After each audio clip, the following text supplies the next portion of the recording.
The Austrian Grand Prix is just around the corner, and it's time to shift focus towards some key developments. After a fiercely competitive weekend in Canada, where Mercedes clinched its first win of the 2025 season and Andrea Kimi celebrated his first ever Formula One podium, things are heating up fast. Red Bull, despite Max Verstappen's best efforts, couldn't grab the top spot, and McLaren found its own drama with both drivers having an incident on track.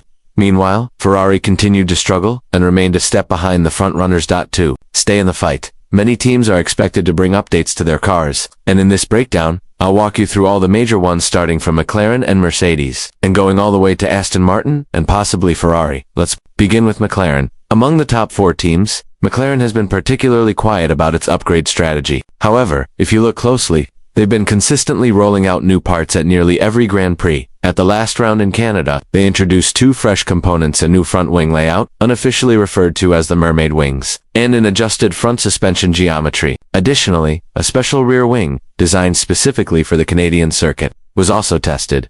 Interestingly, the team only ran the updated suspension on Lando Norris's car throughout the weekend.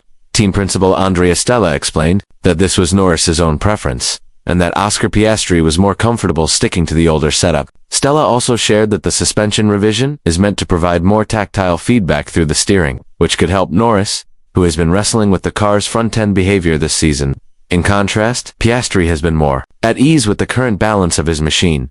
Now as we head to Austria, it's a track that has treated McLaren fairly well over the past couple of years. In fact, their comeback story in 2023 began right here. Not to forget, last season also witnessed that intense scrap between Verstappen and Norris at this very venue. Sources close to McLaren suggest that the squad is planning to build on that momentum, with new updates coming specifically for this race. The most notable is expected to be a redesigned floor, focusing on changes to the edges and the diffuser. These tweaks could be crucial, especially with Mercedes and Red Bull tightening the competition in recent races. Heading into the Austrian weekend, the MCL 39 looks set to be one of the strongest challengers on the grid. The Red Bull Ring demands a tricky balance. Sector 1 favors traction and low-speed precision, while Sector 3 emphasizes high-speed grip and aerodynamic efficiency. This mix plays perfectly to McLaren's current strengths, not to mention, with scorching track temperatures expected, McLaren's strong heat handling could provide an extra edge. All signs point toward Norris and Piastri being well-positioned to lead the front-runners. Shifting the focus to Mercedes, the Brackley-based outfit showed significant progress in Canada. George Russell delivered a commanding performance by taking pole and securing victory, marking the team's first win of the 2025 season. Meanwhile, Antonelli delivered a mature drive to claim his first ever Formula One podium, rounding out a dream weekend for the Silver Arrows. Mercedes introduced a reworked floor edge design in Montreal, which built upon changes made earlier in Spain. Additionally, their revised rear suspension returned, this time with fine-tuned adjustments aimed at enhancing rear grip. These developments yielded impressive results. The W16 looked stable and composed, especially through the high sections, giving both drivers the confidence to push the car to its limits. Russell's pole-setting lap provided a clear example of how comfortable he felt. He spent more time at full throttle compared to both Verstappen and Piastri. This is a strong indicator of how well the car responded to his input. Even during the race, with ambient temperatures nearing 50 degrees Celsius, the Mercedes maintained competitive tire performance, something that has been a long-standing issue for them in hot conditions. It suggests that, at least for now, the technical department has made progress in managing tire wear in high heat scenarios. Austria will be another critical test. Like Canada, it's expected to be run under high temperatures, which means the same weaknesses could resurface if not fully addressed. But if the performance in Montreal was genuine and not circuit-specific, Mercedes could be a serious threat to McLaren this weekend. Looking ahead to the Austrian Grand Prix, Mercedes isn't planning to slow down. Their post-race briefing following Canada confirmed that further modifications are on the way. Simone Resta, the team's deputy technical director,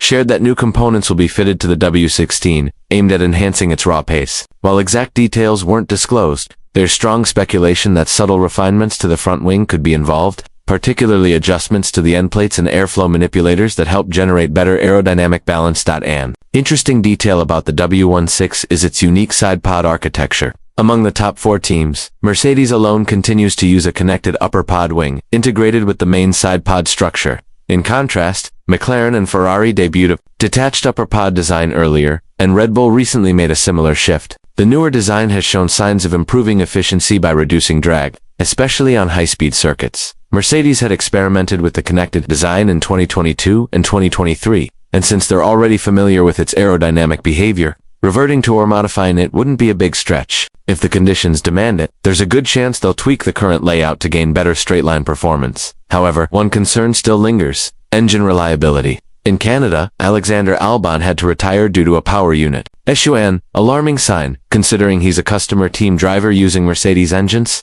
And it's not just him. There have been several occurrences this season where both Mercedes Works team and customer teams have suffered from similar problems. With the intense conditions expected in Austria, the team will be paying close attention to engine performance and durability. Overall, Mercedes enters the Austrian weekend riding a wave of confidence, but the track will be a genuine test of how far they've come. Their goal will be not just to match McLaren's pace, but to prove that their improvements work reliably across different circuits and temperature ranges. If they manage that, the battle at the front could get even more intense. Next up is for team under pressure. The performance gap is growing clearer with every round, and the problems with the SF25 aren't going unnoticed. One of the core challenges has been the car's unpredictable behavior between heavy fuel and light fuel conditions. On full tanks, it feels stable, but when the load lightens, the balance suddenly fades. Engineers believe this has everything to do with compromises made to manage plank wear, which has forced them to raise the car's ride height more than they'd like. The root of the issue appears to be Ferrari's rear suspension system. It lacks the necessary stiffness to support their current aerodynamic goals.